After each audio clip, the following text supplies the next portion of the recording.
Welcome to the Allegrativity Powercast with Allegra Sinclair. Get ready to punch fear in the throat, show up, and tell your story. Allegra Sinclair is here to help you become the powerful woman you are meant to be. It's finally time to get unstuck and reveal how fabulous you are. And it's time for your host, Allegra Sinclair. Hey, this is Allegra. Welcome to this week's episode of the Allegrativity Powercast. And I am so excited. I can hardly stand it because my guest today is the fabulous Nicole Dean. Nicole is a published author, popular speaker, successful blogger, podcaster, business consultant. She is the coach's coach, and she's just awesome. I am delighted to call her friend and coach and all sorts of other stuff when she's not around because I don't want to embarrass her. But she's frequently asked to talk to people about blogging, outsourcing, passive income, working from home successfully, running a profitable affiliate program. She is a font of all sorts of online marketing information, but she isn't stuffy. She loves to travel. She has a great laugh. She's also a little geeky, and I kind of like that about her most. But she has a huge heart, which is really what I like most. She does work with orphans. She fosters dogs who are in transition. She is all of that. And I just can't wait to introduce you to my friend, Nicole Dean. Hi, Nicole. Hi. Thank you for the wonderful introduction. I love it. You are very welcome. I'm stoked to have you here finally. You don't know this, but you've been on my wish list since we met at NAMS a year ago. Was it 2 years ago, August? Almost 2 years ago. Wow. Mm-hmm. You know, you can have me anytime you want me, darling. I love that. I don't hear that every day. I know you're stunned by that. I don't hear that every day. So I'm kind of digging that in a way that I probably shouldn't admit. But today, Nicole is here because something super exciting is coming on April 1st. But I have to start here. Nicole, I know you recently did a keynote at a conference. Oh, at NAMS. Yes. And the title of it was that you double dog dare us to be awesome. And my first question is, do dogs usually dare you to do stuff? Mine are out of control, so you don't even want to know what happens here. Okay, well, tell us about the double dog dare, because that was just epic. Well, the actual title was I freaking double dog dare you to be awesome. Oh, see, I missed that. Freaking in there too, because I mean it. I mean it. Okay. So why are you daring us to be awesome? Because there's a couple stories here. Okay. One is that there are people I love and people I like and acquaintances and colleagues and everybody. And I've been doing this a long time, this online business thing. And I watch people just floating through life like a leaf on the wind, and life is just happening to them and time is just going by. And they tell me they've got the same goals 2 years after we talked about them. And in the meantime, I've done my goals, I've accomplished them, but they're still missing one little piece or one perfect thing to try to get their goal to happen. And it makes me sad. So it's not that it's a longer term goal. They just kind of keep erasing the date and using that exact same goal. Yeah, it's just that it hasn't been achieved yet. Okay. And it's becoming epic. I mean, it's an epidemic. That's what I mean. It's been becoming an epidemic in people that I talk to, and okay. I'm tired of it because, like I always say, I don't know who originally said this, but it's one of my favorite quotes. The days are long, but the years are short. So these people don't realize that while they think it's only been a short time, it's been 6 months since I've seen them, or it's been 2 years since I've seen them last, and they're still saying, well, I've almost got that book done, or I've almost got that first webinar, I've almost got my membership site created, or we're almost ready to go on that cruise, or whatever. It's too long. Yeah. It's just too long, and their lives are just happening to them instead of grabbing awesome by the cojones and making things happen, So is that why it's taking so long? Why aren't we getting our stuff done? I think there are a few factors. One is fear. Okay. One is overwhelm. You can't see me, but I'm waving my hand right now. Yeah, overwhelmed. They're just, it's too big, and it seems like writing, or people say, I want to publish a book. Well, that's great. You want to publish your book, but what's the first step to get there that isn't scary? Well, I need to pick out a title, or well, I need to create my outline.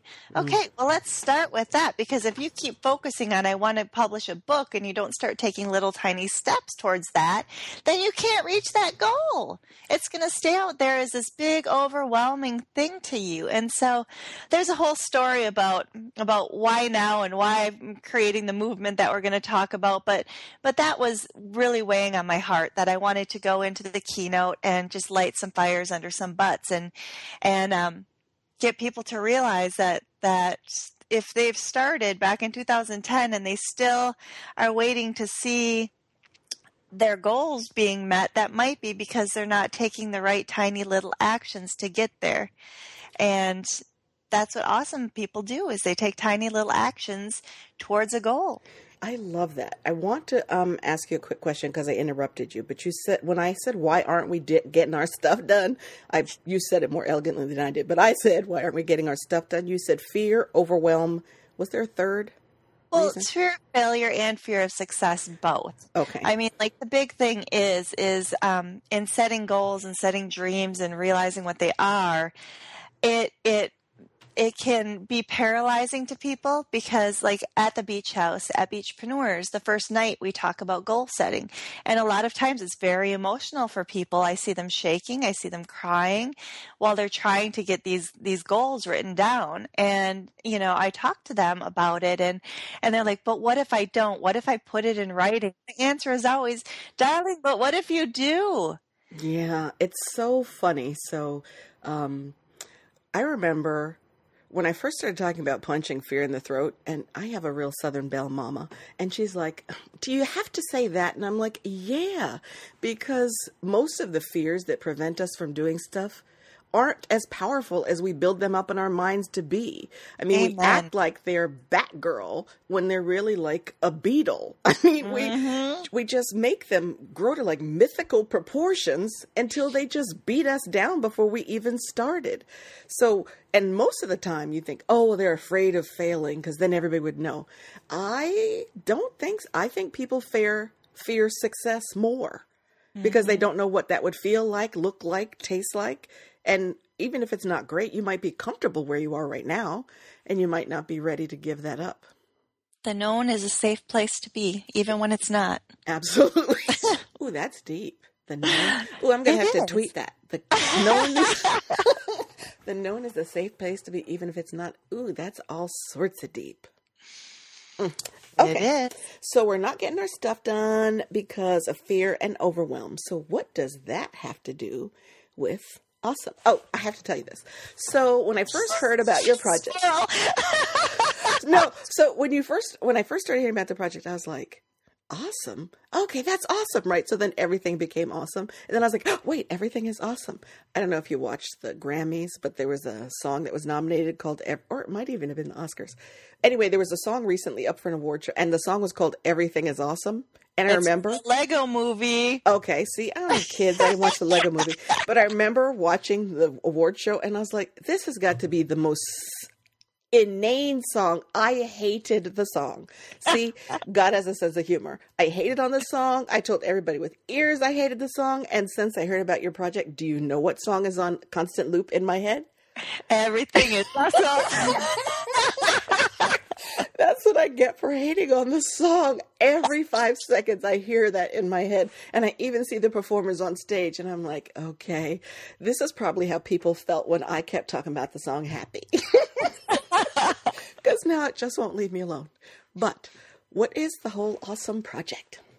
Oh my gosh. I actually am calling it a movement. Because I feel that it is a movement. Originally, I wanted to do a 30-day Awesomization challenge, but then I didn't like the word challenge because I felt like it was like do or die, and I didn't like that because it's not a challenge, it's a movement. Okay. And what it is I've decided that for the month of April, I want to gather as many positive thinking, amazing business owners, coaches, virtual assistants, bloggers, and people that just want to be business owners, gather them together and focus on doing tiny acts of awesome for 30 days. And I want to especially focus that on one task in our business, one task in our personal lives, and one task to change the world and make the world a better place.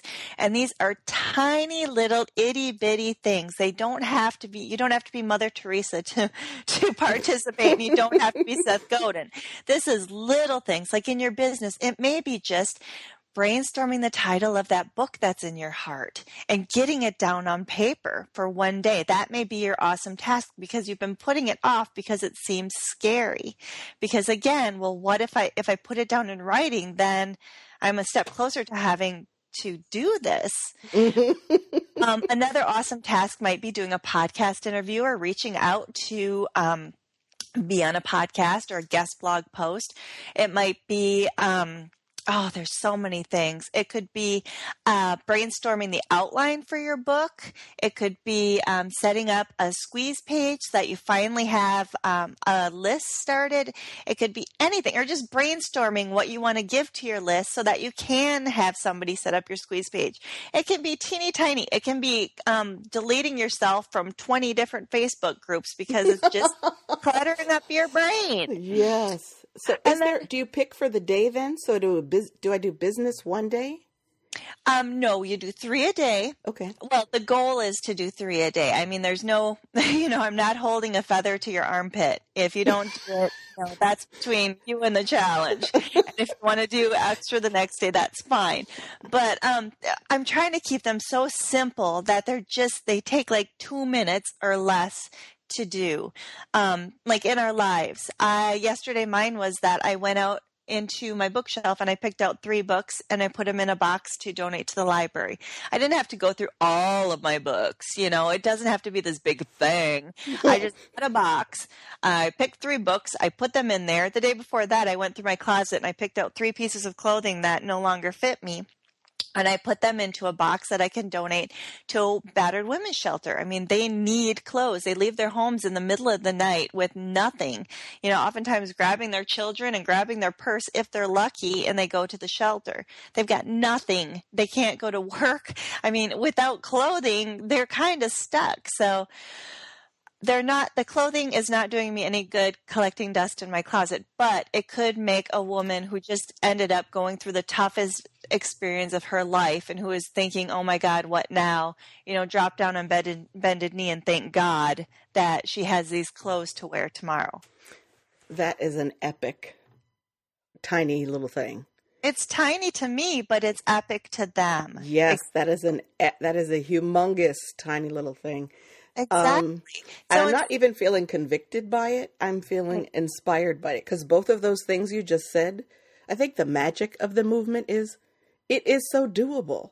Yes. Because you often hear about things that are coming up, and you and I have talked, not on the podcast, obviously, about Whole30, because I am so tired of being allergic to the planet. It's like I go outside and then I can't leave my house for 3 days because my eyes are swollen and something's running.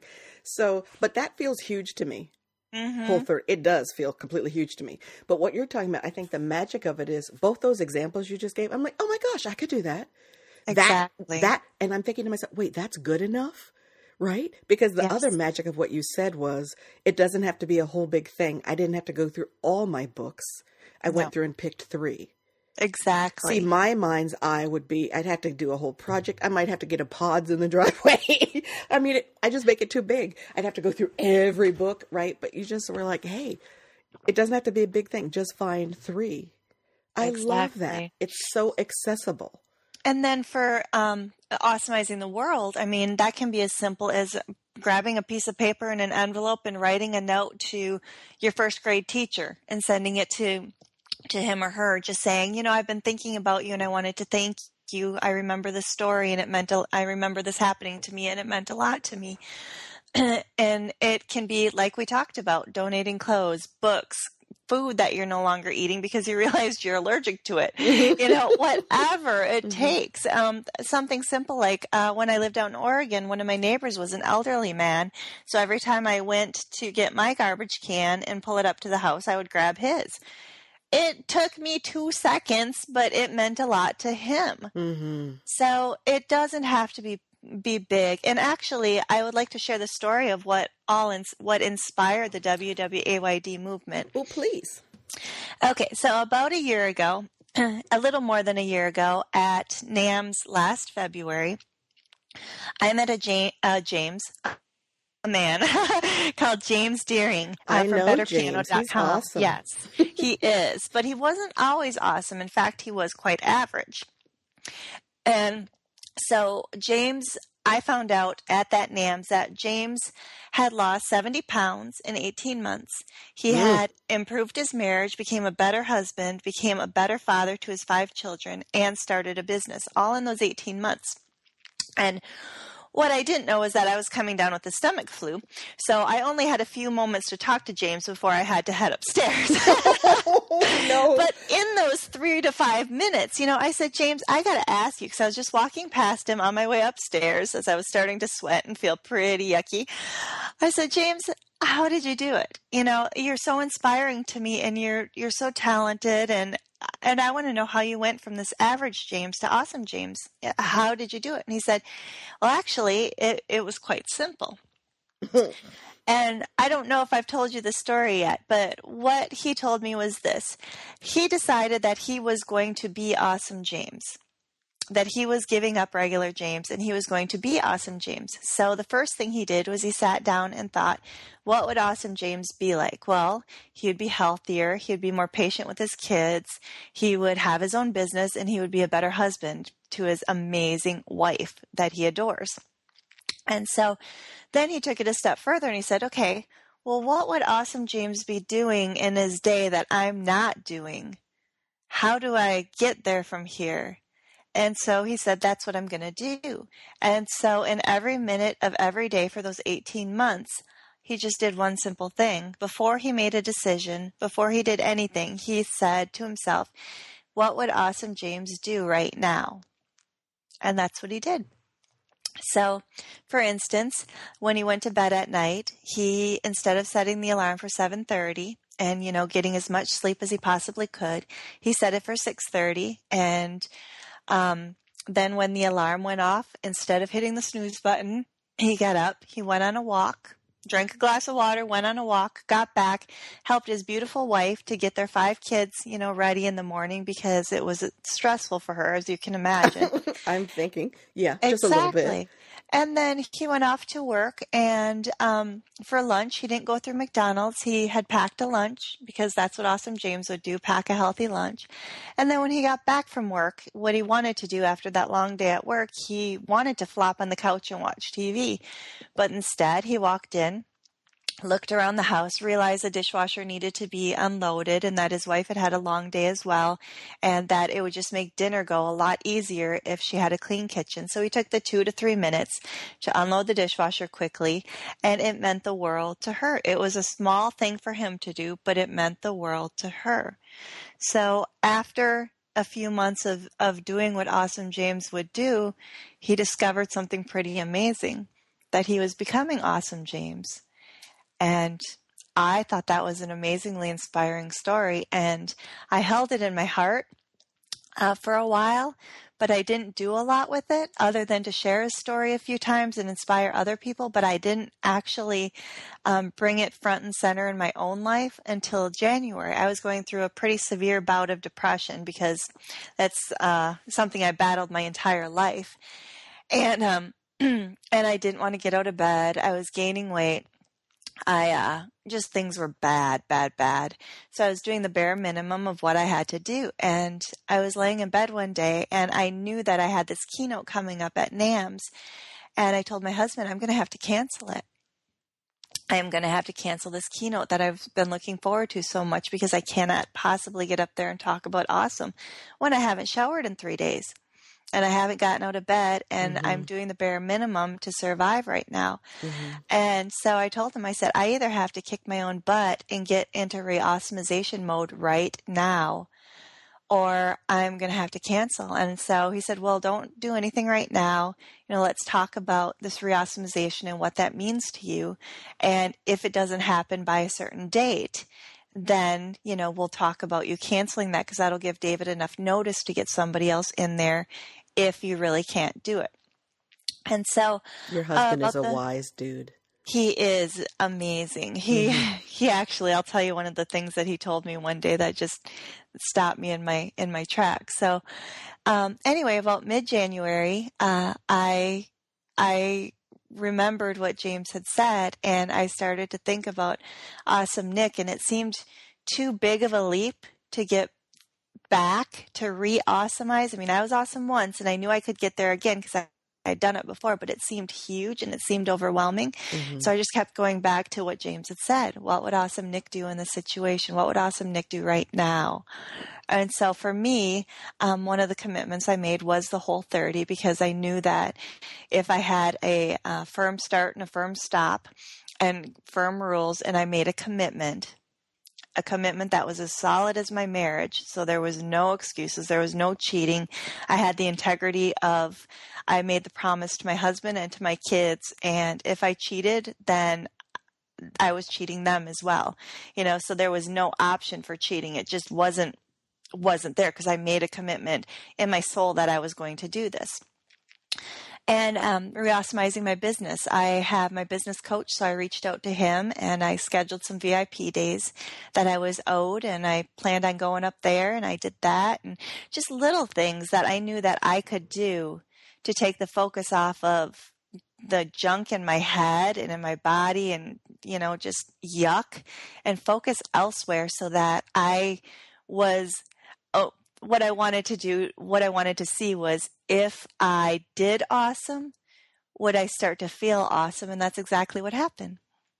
Wow. I am almost speechless.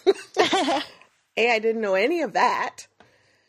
And B, when you were talking about how you reached out to your business coach and, you did some small things, and I'm thinking, so I know people, I'm close to people. I'm thinking I can see several right now who have also battled depression for a long time. And as I'm sitting here, I'm like, that doesn't feel small to me.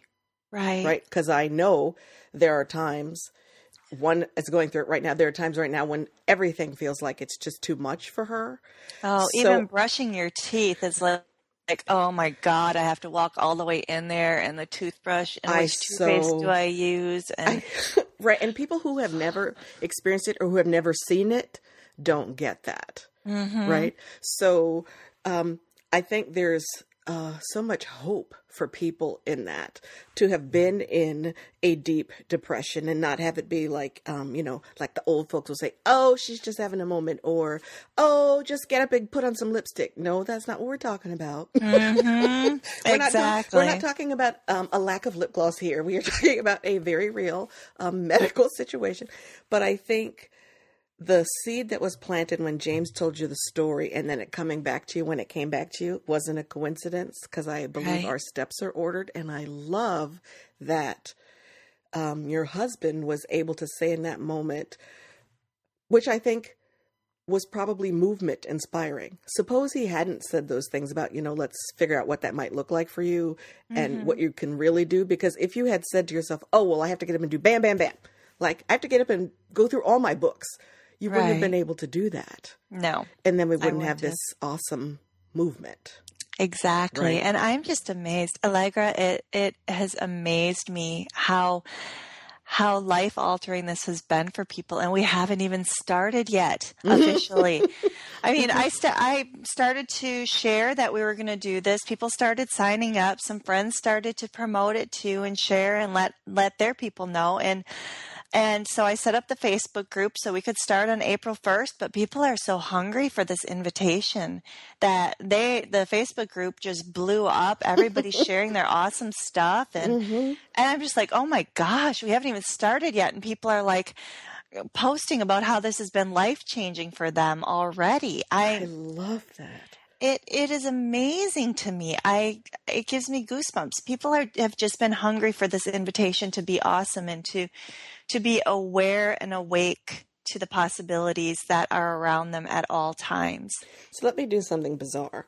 For the people who are listening right now who are like, okay, how much longer are they going to talk? Tell me how I get started. Can you quickly tell them when it begins, how they get started? And then I'm going to come back to the next question. Because for impatient people like me who'd be right now like, can I fast forward through this? Because I so want it. You know, for the other goosebump people, how do they get started?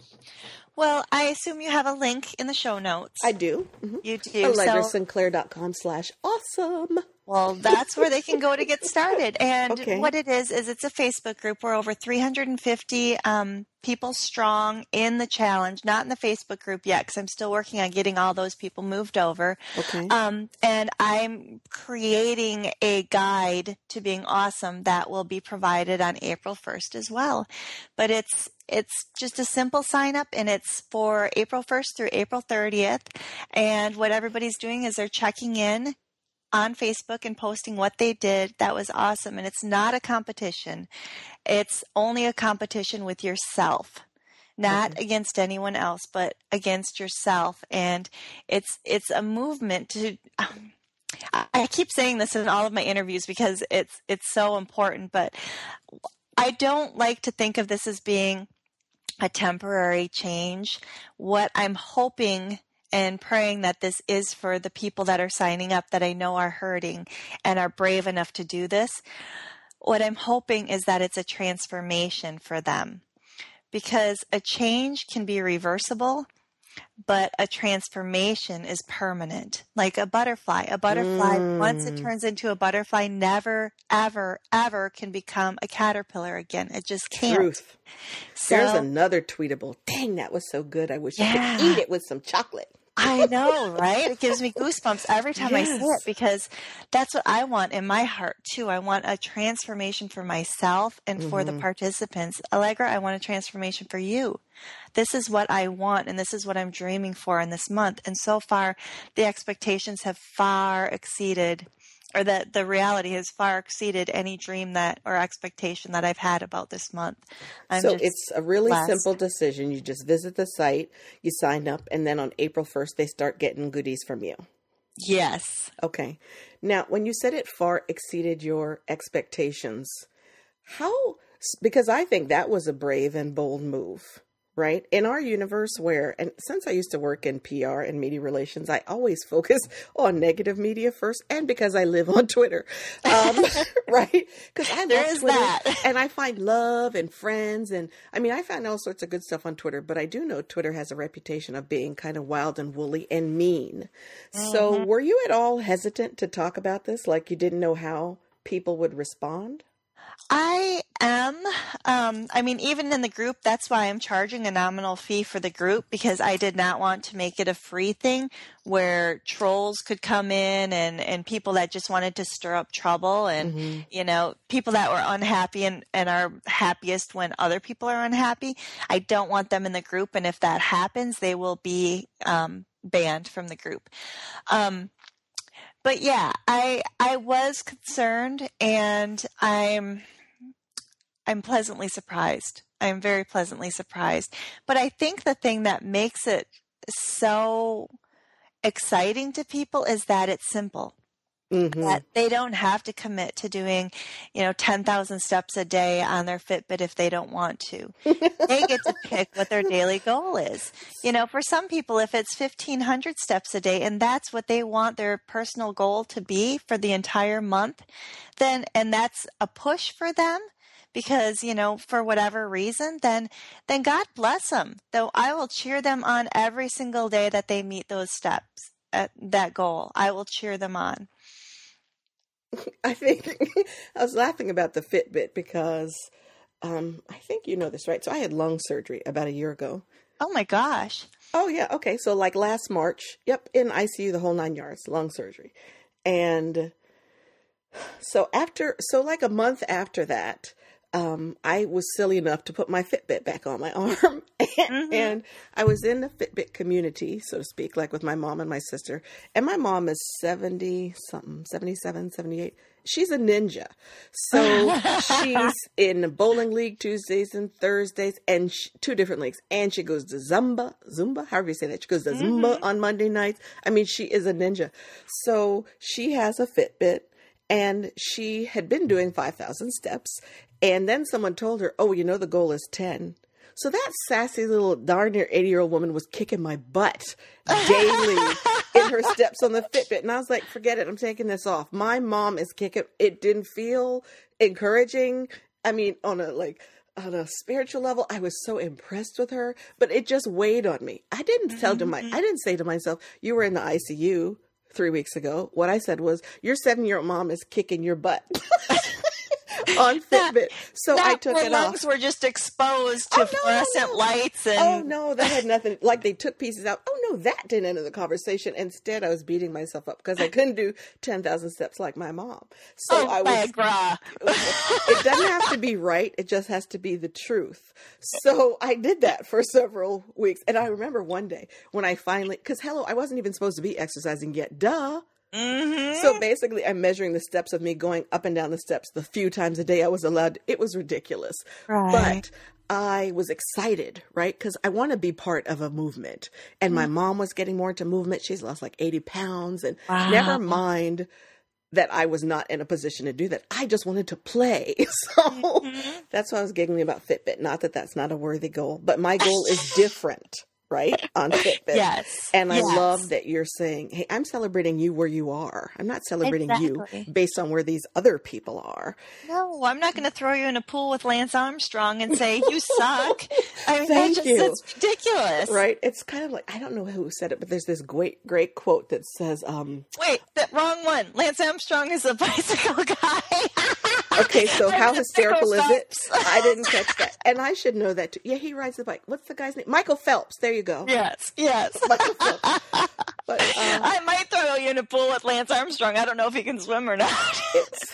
That's hysterical. I don't know if we should use him at all. He did have a little bit of a scandal. That's true. Okay, Michael Phelps. Yes, Michael Phelps. Now, let me just tell people, if Michael Phelps had any scandals, don't tell me. Just let us have one hero for today. But it's kind of like that quote that says a bird would spend its whole life feeling like a failure if it thought it had to swim. Yes. Right. So I think part of the magic of the movement is you're addressing those two reasons why we don't get our stuff done. You're addressing overwhelm because you're breaking it down into super bite-sized chunks, right? Just 3 simple things to do a day. But also you're getting to the fear part, right? My fear of failure is going to be exponentially diminished if my goal for the day I set, and it could be as something as simple as brainstorm names, because I can't fail at that. Exactly. I can't fail at finding through books on my shelf, right? So I think, and as each day goes on, you build on the success and the confidence of what happened the day before. So people are going to be posting in Facebook, but suppose I want to participate, but I don't want to post. Can I play anyway? Of course. Okay. Of course. And I'm actually creating a printable today where you can just write down and keep track for yourself. If you don't want to post on Facebook, I still would really, really hope that you would write down the small acts of awesome that you do all month so you can go back and celebrate, because I want you to celebrate you because you are awesome. And I think we lose the daily victories if we don't write them down. Yes. They just get swept up in the, having to wash your hair and brush your teeth and get to bed on time and take your vitamins and stuff. Exactly. And with a lot of my coaching clients that are very type A, what I do is when we start, I have them take a screenshot of their Aweber account and do a report from their shopping cart and Twitter, write down their followers and Facebook, and then I hide that away. And then later when they're saying, I don't feel like I'm making any progress, then I pull that out and go, okay, well, what's your Twitter followers? What's your Facebook? What's your profit this month? And then they're like, oh, I guess I've doubled everything. And it's like, yeah, you have, little Miss Impatience. Well, that's do you think that there are special challenges around being awesome for women? I do. I really do. I think that we are masterful at feeling guilt. And I also think that we're also very good at shitting on ourselves too. Yes. And our self-talk, well, that was a story I was going to tell before. I just came full circle.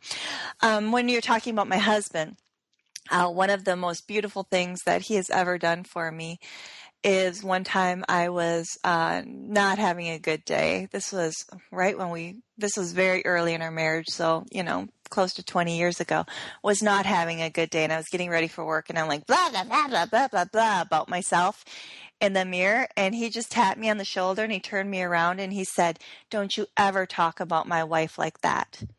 Now that gave me goosebumps. Yeah. He said, "Don't you ever talk about my wife like that. I love her more than anything, and I won't allow it." He said, "If anyone else ever said those things about my wife, I would be having serious words with them, and I don't want to ever hear that again."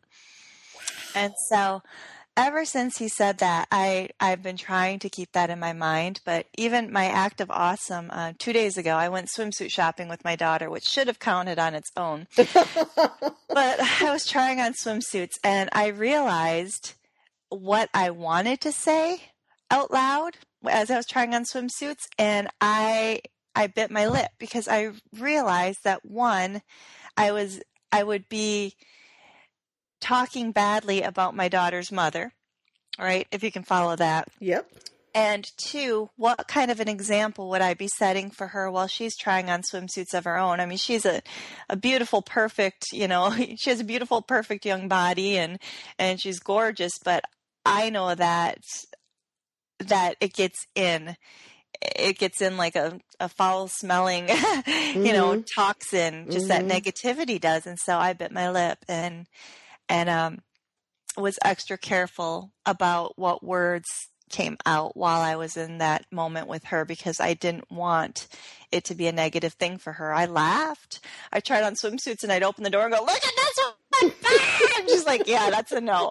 But I did take it another level and say, "Yeah, look at this," or "Oh my God," or whatever, because I didn't want that moment to be negative for us. So my awesome moment 2 days ago was just simply realizing the moment, being aware of what Awesome Nick would do. And Awesome Nick would just have fun with the swimsuit shopping, even though those mirrors are not my friend.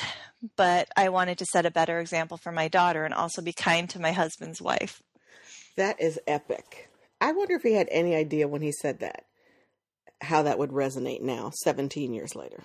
I don't know. Because you said 20 really years, don't. right? Mm-hmm. We will have been married 20 years in June. Awesome. I'll say it in advance because I won't remember. Happy anniversary. Thank you.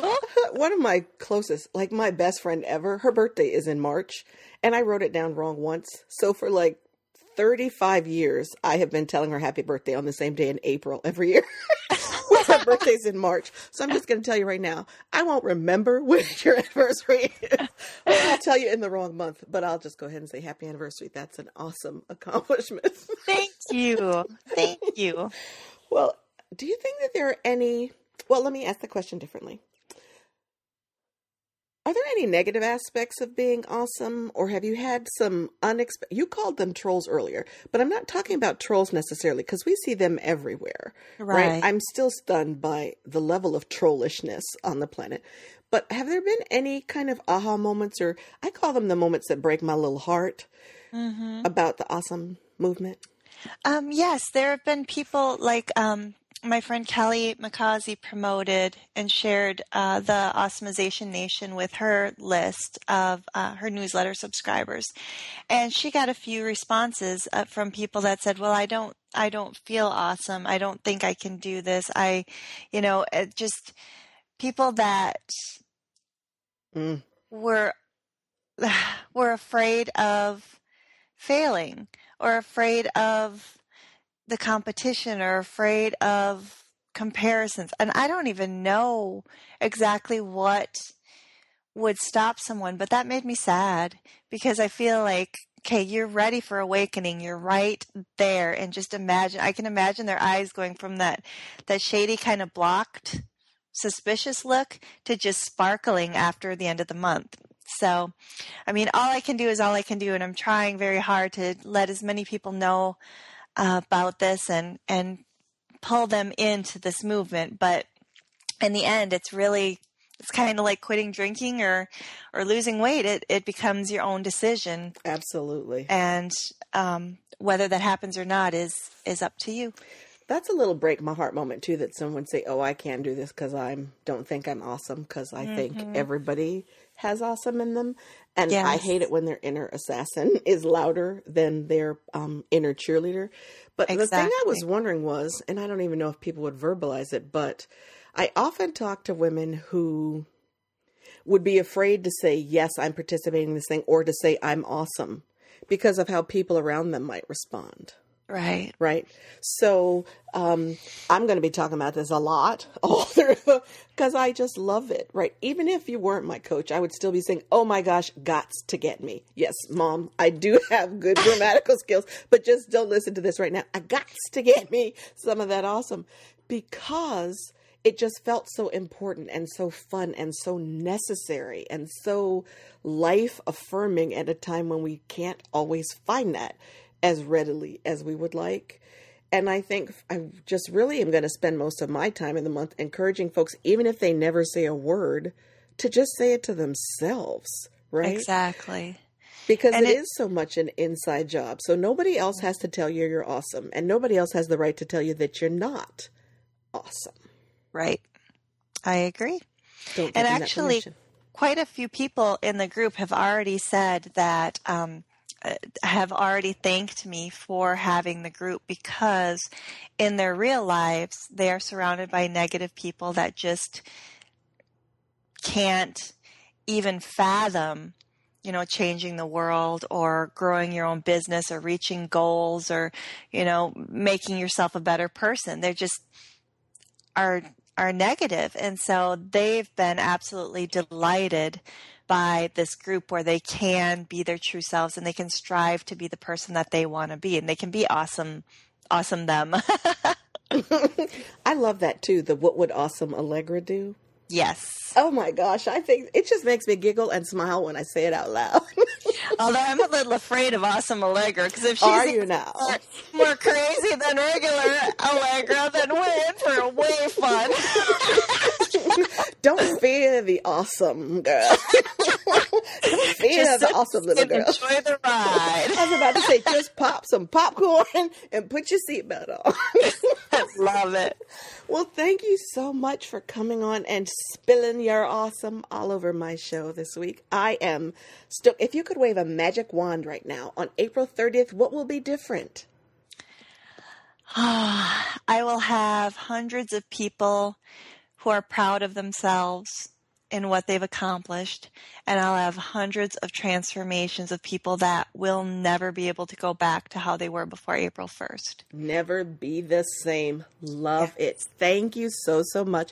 If they want more of the fabulous Nicole Dean, where should they go get it? Oh, Nicole on the Net is a great place to start. I will absolutely include a link to that in the show notes as well. Is there anything I haven't gotten to that you have a burning desire to share today? Oh, I'd just like to go back to the fear. What if I don't reach my goals? What if I don't make my dreams happen? Darling, what if you do? Perfect. You rock. Thank you so much for being here. You rock too. Love ya. Love you more. Now you've been given permission to be more powerful and influence more people. If you've enjoyed this episode, please head over to allegrasinclair.com/iTunes and leave a review. It will help Allegra get the message out to more women that they can punch fear in the throat, show up, and tell their stories. We'll see you next time on the Allegrativity Powercast with Allegra Sinclair.